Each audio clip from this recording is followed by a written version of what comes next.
आज मैं आपको पुराने से पुराने तकिए को नया बना के दिखाऊंगी।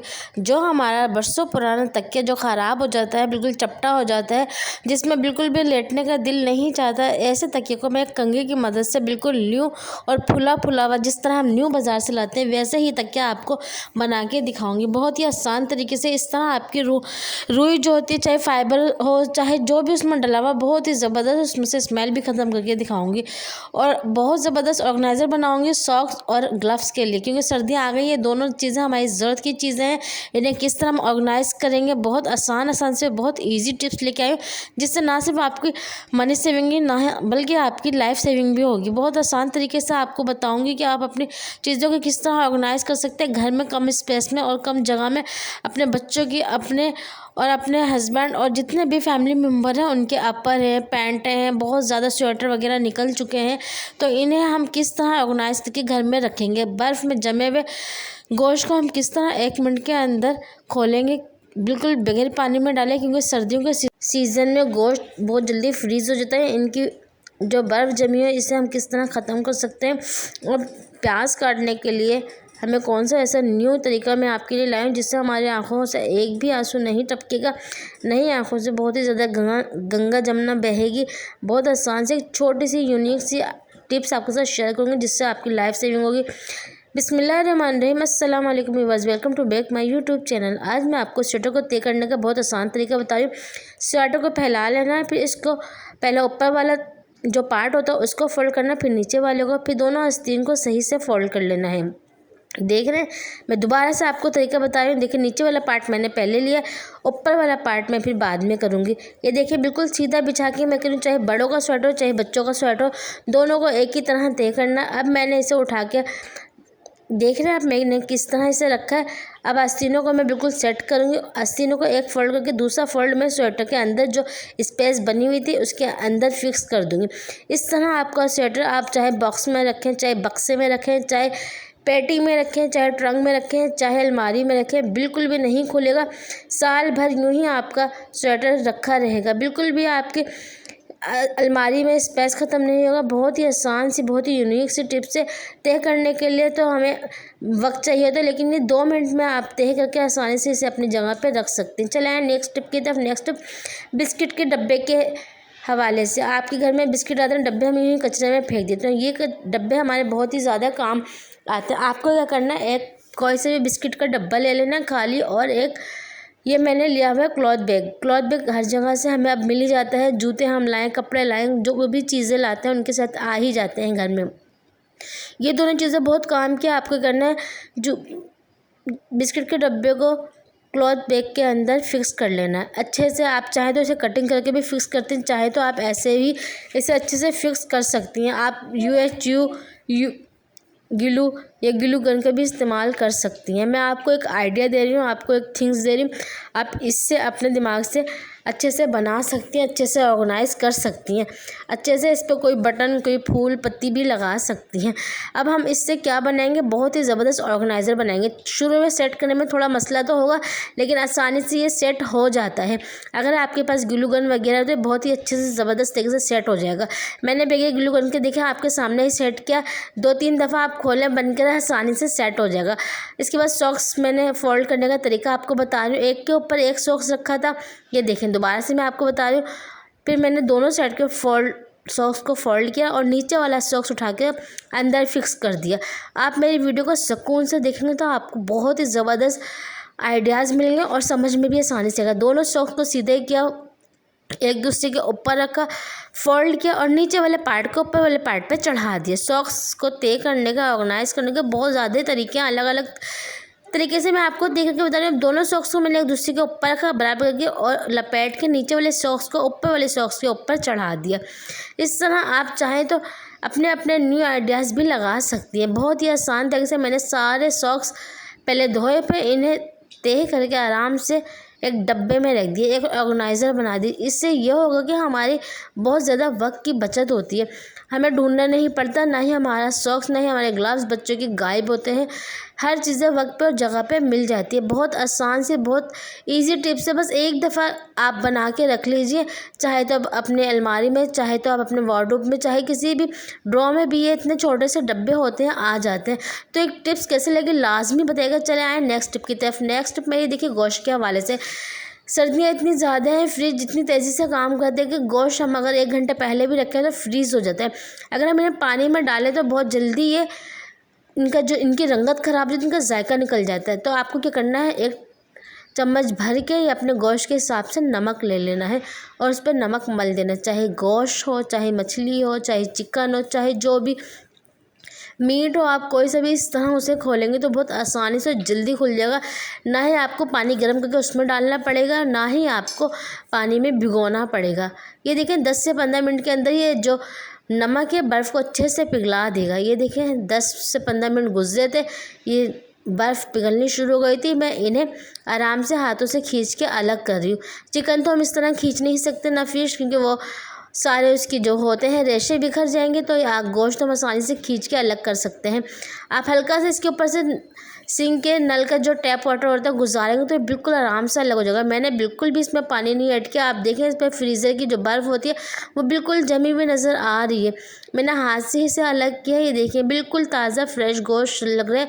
चाहे 1 महीने भी पुराना गोश्त होता, अगर आपने इस तरह इसे खोला, गोश्त की बर्फ़ हटाई, तो आप देखेंगे आपके गोश्त का ना जायका बदलेगा, ना ही रंगत बदलेगी। बहुत आसान तरीके से मैं आपको बता रही हूँ। अगर आपने इस वीडियो को फॉलो किया, आपको ये इस वीडियो के बारे में पहले से पता था, तो लाजमी मुझे कमेंट्स करके बताइएगा, क्योंकि गोश्त को बर्फ़ हटाने की ये वीडियो आपको यूट्यूब पे पहली दफ़ा मिलेगी। सर्दियों में गोश्त पे से बर्फ़ हटाने के लिए हम पानी में भिगो देते हैं या नीम गर्म पानी में डाल देते हैं, तो ये बिल्कुल गलत है। इससे गोश्त का जो फैट होता है वो भी चला जाता है, इसकी जो ग़िज़ाइयत होती है वो भी ख़त्म हो जाती है, इसका जो अपनी रंगत होती है वो भी ख़त्म हो जाती है। तो प्लीज़ व्यूअर्स, अगर आप लोगों को इस वीडियो के बारे में पता था तो लाजमी मुझे बताइएगा। अगर नहीं पता था फिर भी मुझे कमेंट्स करके बताइएगा। और जो लोग इस इसमें नए हैं, मेरे चैनल पर नए हैं, तो प्लीज़ मुझे सब्सक्राइब करें, मेरे चैनल को लाइक शेयर भी करें। चलाएँ प्याज की तरफ आते हैं। ये देखें प्याज जब भी हम काटते हैं तो हमारी आंखों से गंगा जमुना बहने लगती है, बहुत ही ज़्यादा नज़ला ज़ुकाम हो जाता है, बहुत ही मुश्किल काम लगता है। तो आपको क्या करना है, सबसे पहले आपको प्याज को 2-2 हिस्से करके बीच में से फ्रीज़र में रख देना 10 मिनट के लिए। चाहे तो आप ऐसे भी रख सकते हैं। इसके बाद आपको एक बाउल में पानी लेना और एक टिशू ले लेना। टिशू देखें मैंने लिया है और उसको पानी में भिगो दिया। पानी क्या, टैप वाटर, नहीं ठंडा नहीं गर्म। इसके बाद आप कोई भी पिलर ले लें, कोई छुरी, नाइफ, जिससे भी आप प्याज को कट करते हैं उससे आप प्याज आसानी से कट कर लीजिए। आप देखेंगे आपकी आंखों से ज़रा बराबर भी आंसू नहीं निकलेगा। लेकिन अगर आप इस कटर से प्याज को काटती हैं तो आपको जो प्याज है बिल्कुल इक्वल साइज़ की कटेगी। बहुत ही ज़्यादा ये हमारा जो कटर है बहुत ही आसानी से हर जगह से मिल जाता है और बहुत ज़्यादा महंगी कटर लाने की भी ज़रूरत नहीं पड़ती। आप इसे चाहे कौरमा बनाए, चाहे बिरयानी, चाहे सलाद के लिए बहुत ही एक ही साइज़ की बारीक बारीक प्याज मिनटों में कट के रेडी हो जाती है और आपकी आंखों से बिल्कुल भी पानी नहीं बहता। ये देखिए मैं आपके सामने मैंने ढेरों ढेर प्याज कटिंग की है। तो बहुत ही ज़ीरो ऑफ कॉस्ट ये आपको आसानी से कटर हर जगह से मिल जाएगा। आप मिनटों सेकंडों में ढेरों प्याज भी काट सकते हैं और अपने टाइम और वक्त भी बचा सकती हैं। तो छोटी सी टिप्स थी, अगर आपको पसंद आए तो लाजमी मेरे को लाइक शेयर करना मत भूलिएगा और कमेंट्स बॉक्स में जाके अच्छे से कमेंट्स भी कीजिएगा। चले आए नेक्स्ट टिप की तरफ। नेक्स्ट टिप देखिए मेरे मटर के हवाले से। घर में जब भी मटर आते हैं तो इन्हें छिलना बहुत ही ज़्यादा मुश्किल काम होता है। हम एक तसले में इसे फैला के रख तो देते, थोड़ी सी खुश्क हो तो छिलें, लेकिन ये बहुत ही ज़्यादा टाइम लेती है, बहुत ही ज़्यादा वक्त लेती है। तो आपको क्या करना है, जब भी आप ढेरों ढेर मटर लाए, सबसे पहले आप इसे तसले में फैला दीजिए, जितने भी इसमें ख़राब चीज़ें हैं वो निकाल दीजिए और फिर सारे साफ़ मटर को किसी भी एक बाउल में पानी रखें, बड़े बाउल में। और इसके बाद जब पानी में जोश आ जाए तो सारे मटर उसमें डालें। चूल्हा बंद करने के बाद डालना, 5 मिनट के लिए ढक्कन को बंद करें और फिर स्टैंडर की मदद से सारी मटर को स्टैंड कर लीजिए। आप देखेंगे आपकी जो मटर है वो गलेगी भी नहीं, ना ही कलर ख़राब होगा, ना ही इसकी ग़िज़ाइयत ख़त्म होगी।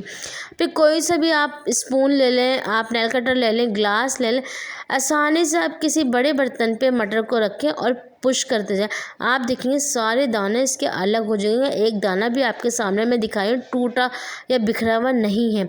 यानी कि ये नहीं है कि हमने मटर को गर्म पानी में डाला तो हमारी मटर ख़राब हो गई, हमारे दाने खुल के बिखर गए, नहीं। ये पकने में भी बहुत अच्छे जायके वाली होगी और छिल भी मिनटों में जाएगी।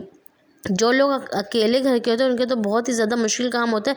तो आप प्लीज़ ढेर मटर लाएं और इसी तरह मेरे बताए हुए तरीके से मटर को छीलें। तो आप देखेंगे आपका घंटों का काम मिनटों में हो जाएगा। आप ग्लास ले लें, आप नाइफ़ ले लें, आप कुछ भी ले लें, आप आराम से देखें मेरी तरह आप मटर को पुश करेंगे तो सारा दाना इसका निकल जाएगा। एक दाना भी मैं आपके सामने करके दिखा रही हूँ टूट के बिखरा हुआ नहीं, क्योंकि हमारी मटर गली भी नहीं है, बस इसके छिलके नरम हुए थे। तो ये छोटी सी टिप्स थी, कैसे लगी लाजमी मुझे बताइएगा। इस सर्दियों आपको ढेर मटर फ्रीज करके रखने ताकि आप पूरा साल उसे चलाएं, क्योंकि लोग इसी साल फ्रीज़र करके रखते हैं मटर को और वो फिर पूरा साल इस्तेमाल करते हैं, लेकिन इनको छिलना बहुत ही मसला होता है, बड़ा मसला। तो मैंने आपको ये मसला हल कर दिया। चलाएं नेक्स्ट टिप की तरफ। नेक्स्ट टिप ये देखिए, हमारे तकियों के लेके पुराना तकिया होता है तो बहुत ही ज़्यादा इसका कवर भी गंदा हो जाता है और अंदर से बिसांत भी आने लगती है, स्मेल आने लगती है। आपको क्या करना है, अगर आप ऊपर से तकिया साफ़ करते हैं तो ब्लैंकेट जिस तरह हम साफ़ करते हैं, मैंने आपको साफ़ करने का तरीका बताया था, उसका लिंक मैं आपको अपने डिस्क्रिप्शन में दे दूँगी, आप देख लीजिएगा। अगर आप उस तरह नहीं साफ़ करें तो ये भी बहुत आसान तरीका है। आपको क्या करना है, तकिए के कवर से जितनी भी रुई है आपको निकाल लेनी है, तकिए के कवर को वॉश कर लेना है। अगर आपके पास दूसरा तो आप दूसरा ले लीजिए। इसके बाद एक कंघा लेना है। कंघे से आपको जिस तरह हम बालों को सुलझाते हैं, रुई को आपको इस तरह सुलझाना है। इस तरीके से ये होगा कि आपकी रुई अच्छे से खुल जाएगी। जिस तरह हम घंटों बैठ के रुइयों को खोलते हैं, फिर धूप लगाते हैं, फिर दोबारा से इसको भरते हैं तकिए के कवर में, बहुत मुश्किल काम होता है। तो आपको बहुत आसान तरीका मैं आपको बता रही हूँ, बस आसानी से आराम से आपको क्या करना है, कंघा फेरते रहना है इस तरह जिस तरह हम अपने बालों को सुलझाते हैं। आसानी से आप देखेंगे 10 से 15 मिनट लगेगा, आपका एक तकिया बिल्कुल अच्छा सा फूला सा न्यू रेडी मेड बन के तैयार हो जाएगा। आप पंखे में ये काम कर सकती हैं, चाहे तो आप पंखा बंद करके भी कर सकते हैं। इस तरह ये होगा, इससे हवा भी लगती रहेगी और इसमें से इस तरह हम जब करेंगे तो इसमें से जितनी भी बैड स्मेल होगी वो भी ख़त्म हो जाएगी।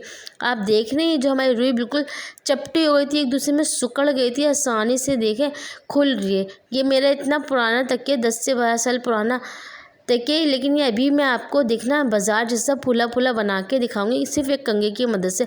आप लोग वीडियो पे मेरे साथ बंधे रहें तो आपको बहुत कुछ सीखने का मौका भी मिलेगा और आपकी बहुत ज़्यादा लाइफ सेविंग, टाइम सेविंग और मनी सेविंग भी होगी। तो क्योंकि मैं आप लोगों के लिए ऐसे ही वीडियो लाती हूँ ताकि आपके वक्त की भी बचत हो, आपके टाइम की, आपके पैसों की बचत हो। ये देखिए, मैंने आपके सामने अपना सारा तकिया निकाल के रखा था। ये मैंने खाली एक तकिया खोला है। मैं अक्सर अपने सारे तकिए को इस तरह खोल के कंघा करके इसको धूप लगाती हूँ, फिर मैं दोबारा से इस तकिए के कवर में भर देती हूँ। तकिए का कवर आपको लाजमी वॉश करके लेना है। अगर वॉश किया हुआ दूसरा है तो आप उसमें भी इसे डाल सकती हैं। अगर आपका तकिया का कवर ऊपर से गंदा हो गया, आप तकिए को धोना भी नहीं चाहिए, तो आपको क्या करना है, गर्म पानी लेके उसमें से सर्फ और आपको बेकिंग सोडा और सिरका डाल के एक रुमाल ले लीजिए, उसे अच्छे से निचोड़ के आपको कोई भी प्याला ले लेना, उसके अंदर रुमाल को लपेट के अच्छे से रब करें, जिस तरह हम बड़े ब्लैंकेट को धोते हैं। इस तरह आपका जो तकिया बिल्कुल साफ़ हो जाएगा। फिर आप उसे पंखे के नीचे रखें या धूप में रखें, तो आप देखेंगे आपका वो तकिया बगैर धोए साफ़ हो जाएगा। यानी कि आपको पानी नहीं लगाना पड़ेगा, ना ही बहुत ज़्यादा मेहनत करनी पड़ेगी। ये देखिए, मैंने आपके सामने कितनी रुई पे कंघा कर लिया, बातों में देखें मेरी कितनी ज़्यादा रुई खुल गई है। इस तरह आपको भी अपनी सारी रुइयों को सुलझा लेना है। आप देखेंगे आपको बिल्कुल भी पता भी नहीं लगेगा, आपका घंटों का काम मिनटों में हो जाएगा।